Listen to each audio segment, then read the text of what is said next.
Hey, how you doing? Justin here. Today I want to talk a bit more about the F chord and give you a little exercise that you might like to try. There's a little bit of me going, no, don't show them this.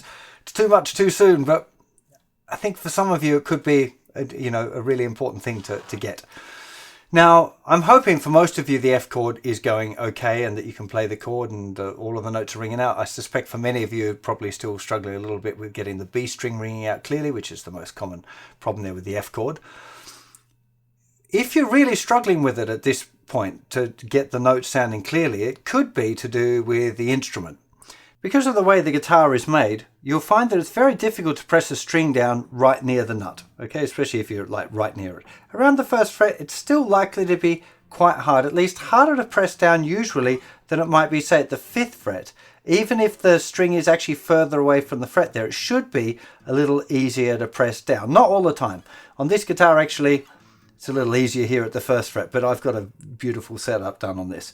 Now, if you're struggling with your F chord here, if you're playing that, especially if you're getting this kind of, and you're struggling to get that barre, you're getting this rattly stuff going on, it probably means that you're struggling to press down the bar hard enough. Now, it could be just a finger strength thing, in which case you need to practice it more. But just as an exercise, a good thing to do is to run your first finger up to either the 3rd or the 5th fret. You might find that it hurts your wrist around the 5th fret at this stage. So let's do it for now at the 5th fret. So literally, it's exactly the same as the F chord, but we're going to slide it up so first finger is in the 5th fret. And try the same thing. You should find that the bar is a little easier to press down, although some of you probably find that your wrist feels a little bit sore as well because you're just using different muscles again. So it might be that this is harder. So once we get into moving that chord around, we're really into proper bar chords territory. I'm sure you've heard that term, and F is a bar chord, but when we start moving it around, we're dealing with the sort of things that you want to be dealing with as an intermediate guitar player, not a beginner. The reason I'm pointing this out to you now is just to kind of alert you to the fact that it might be difficult because it's at the 1st fret, in which case you might need to take your guitar to a luthier to get the nuts sanded down a little bit so that it's a little less high at that point. It'll make the F chord a lot easier to play. Having a good setup does make a huge difference, much more than the quality of the instrument. You often find a cheaper guitar with a nice setup will play better than a more expensive guitar with a poor setup, for sure. So that might be something to explore. So you might be able to blame the guitar for not being able to play an F chord, or it could just be that your fingers are not quite strong enough yet and you just need some more practice. It does bring up another question, which is things like, oh, this is an F chord here. If we move it up one, that's an F sharp, and then if we move it up again, there's a G. So is it easier to go F to G, or is it easier to go F to G?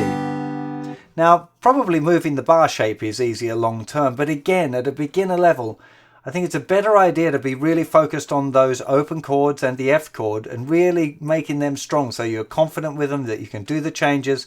It'll make things generally a lot better when you get to that intermediate level and you start moving around through your bar chords. There is definitely no danger in exploring this stuff though, so if you happen to fancy trying to move your bar chord around and see what happens, get used to the different sounds, it really does just move around the note circle. So you've got F, move it up one, you've got F sharp, or G flat, same thing, up one again, it's G, move it up one again, G sharp or A flat, move it up again, A sharp, B, C. So this chord and this chord are interchangeable. You can hear they sound a little different, but it is essentially the same chord.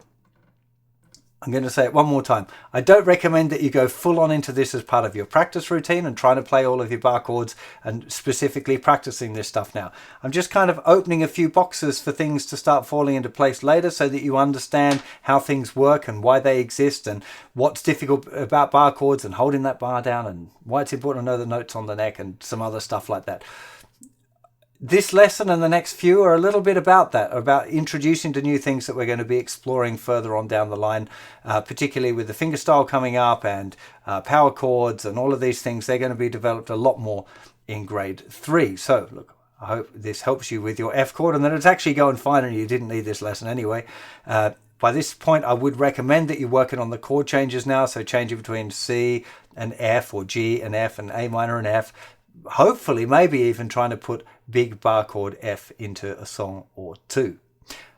I'll see you for plenty more very soon. Bye-bye.